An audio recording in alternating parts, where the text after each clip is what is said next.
بسم اللہ الرحمن الرحیم۔ کیا تم جنت میں جانا پسند کرتے ہو؟ حضرت خالد بن عبداللہ قصری رحمۃ اللہ علیہ اپنے والد سے اور وہ اپنے دادا سے نقل کرتے ہیں کہ ان سے رسول اللہ صلی اللہ علیہ وآلہ وسلم نے دریافت فرمایا، کیا تم کو جنت پسند ہے؟ یعنی کیا تم جنت میں جانا پسند کرتے ہو؟ میں نے عرض کیا، جی ہاں۔ ارشاد فرمایا، اپنے بھائی کے لیے وہی پسند کرو جو اپنے لیے پسند کرتے ہو۔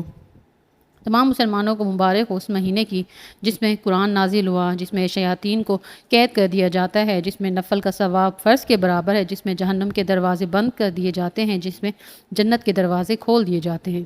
اللہ کے لیے محبت۔ حضرت معاذ بن جبل رضی اللہ عنہ بیان کرتے ہیں، میں نے رسول اللہ صلی اللہ علیہ وآلہ وسلم کو فرماتے سنا، اللہ تعالیٰ فرماتا ہے، ان لوگوں کے لیے جو میری خاطر باہم محبت کرتے ہیں، میری خاطر باہم ملاقاتیں کرتے ہیں اور میری ہی خاطر ایک دوسرے پر خرچ کرتے ہیں، میری محبت واجب ہو گئی۔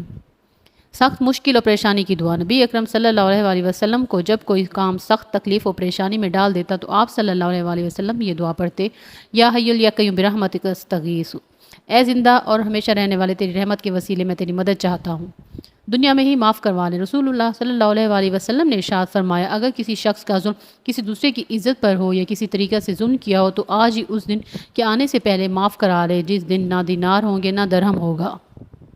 محبت اور نفرت میں میانہ روی۔ رسول اللہ صلی اللہ علیہ وآلہ وسلم نے ارشاد فرمایا، اپنے دوست سے اعتدال اور توسط کے ساتھ دوستی رکھو، شاید وہ کسی دن تمہارا دشمن ہو جائے، اور اپنے دشمن سے اعتدال اور توسط کے ساتھ دشمنی کرو، شاید وہ کسی دن تمہارا دوست بن جائے۔ حضرت انس رضی اللہ عنہ سے روایت ہے کہ رسول اللہ صلی اللہ علیہ وآلہ وسلم نے ارشاد فرمایا، آزمائش جتنی سخت ہوتی ہے اس کا بدلہ بھی اتنا ہی بڑا ملتا ہے۔